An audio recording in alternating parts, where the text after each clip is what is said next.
আপনি কি কখনো ভেবে দেখেছেন যে কি হতো যদি আমাদের ফেভারিট সুপারহিরোরা জম্বিতে পরিণত হতো? মার্ভেলের হোয়াট ইফ সিরিজের এক এপিসোডে আমরা এক্স্যাক্টলি সেটাই দেখেছিলাম, যেখানে আয়রন ম্যান, ক্যাপ্টেন আমেরিকা সহ অনেক অ্যাভেঞ্জার্স একটা মিস্টিরিয়াস রিজনে জম্বি হয়ে যায়, আর বাকি কিছু মেম্বার ডেসপারেটলি ট্রাই করতে থাকে ওই জম্বি থ্রেট থেকে ওয়ার্ল্ডকে বাঁচানোর। এই কনসেপ্টের স্টোরিটা ছিল এত ইন্টারেস্টিং যে শুধু ওই একটা এপিসোড দিয়ে মার্ভেলের অডিয়েন্স তৃপ্ত হয়নি। তাই মার্ভেল ওই আইডিয়াকে স্ট্যান্ড অ্যালোন সিরিজ হিসেবে নিয়ে এসেছে মার্ভেল জম্বিজ নামে একটা অ্যানিমেটেড শোতে, যেটা একটা 4 এপিসোডের ফুললি টিভি এমএ সিরিজ। তাই আজকে মার্ভেল জম্বিজ দেখার আগে হোয়াট ইফের ওই জম্বি এপিসোডটা টাইমলাইন সহ ডিটেলে রিক্যাপ করব, কারণ ওই এপিসোডটা রিলিজ হয়েছে 4 বছর আগে। So let's start the video.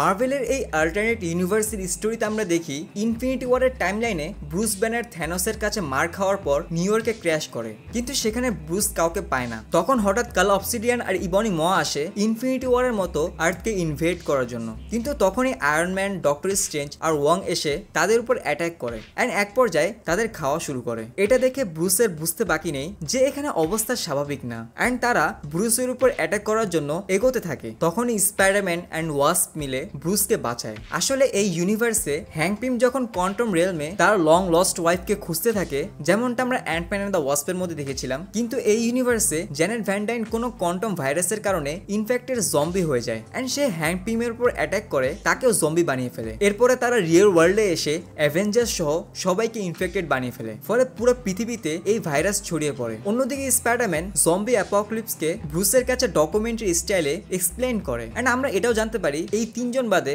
বাকি, শ্যারন কার্টার, ওকোই, হ্যাপি হোগান আর অ্যান্টম্যান থেকে কার্টও এখন ইনফেক্টেড হয় নাই। এরপর আমরা দেখি তারা একটা ইনফরমেশন পায় যে ক্যাম্প লি হাই, যেটা শিল্ডের ফার্স্ট বেস ছিল, সেখানে কে জানে কিওর বানিয়ে ফেলেছে। তাই তারা সেখানে যাওয়ার জন্য ট্রেন স্টেশনে যায়, যেখানে ইনফেক্টেড হকাই এন্ড ফ্যালকন সহ বাকি জম্বিরা অ্যাটাক করে এন্ড তারা মরতে মরতে ট্রেনে উঠতে সক্ষম হয়, বাট হ্যাপি ইনফেক্টেড হয়ে যায় এন্ড শ্যারন তাকে মেরে ফেলে। বাট ট্রেনের মধ্যে কিভাবে জানি জম্বি ক্যাপ্টেন আমেরিকা ছিল, যে শ্যারনের উপর অ্যাটাক করে তাকে ইনফেক্টেড বানিয়ে দেয়। তাই বাকিরা দুজনকে মেরে ফেলতে বাধ্য হয়। এই কেওসের মধ্যে হোপের হাতে একটা কাট লেগে যায়, তাই সে বড় হয়ে বাকিদের ক্যাম্পের ভিতরে নিয়ে গিয়ে নিজেকে স্যাক্রিফাইস করে দেয়। এরপরে তারা যখন ক্যাম্পে প্রবেশ করে তখন তারা নোটিস করে জম্বিরা ক্যাম্পের বাউন্ডারির ভিতরে প্রবেশ করছে না। লেটলি তারা জানতে পারে এর কারণ ভিশন আর তার মাইন্ড স্টোন। ভিশন তাদেরকে এটাও জানায় যে সে সবাইকে এই মাইন্ড স্টোন দিয়ে থিওরিটিক্যালি ঠিক করতে পারবে, কিন্তু তার জন্য একটা বড় স্যাটেলাইট লাগবে।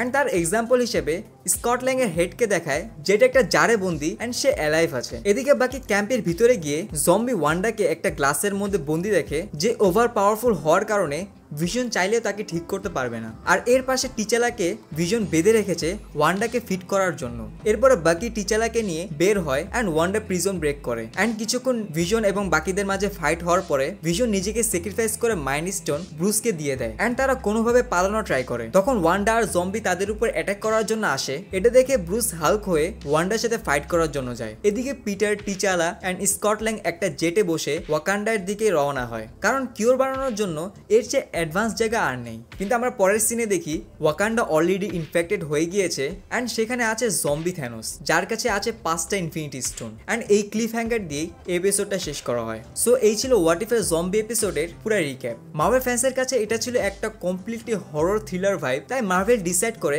স্ট্যান্ড অ্যালোন সিরিজ বানিয়েছে মার্ভেল জম্বিস নামে, যেটা অলরেডি রিলিজ হয়ে গিয়েছে।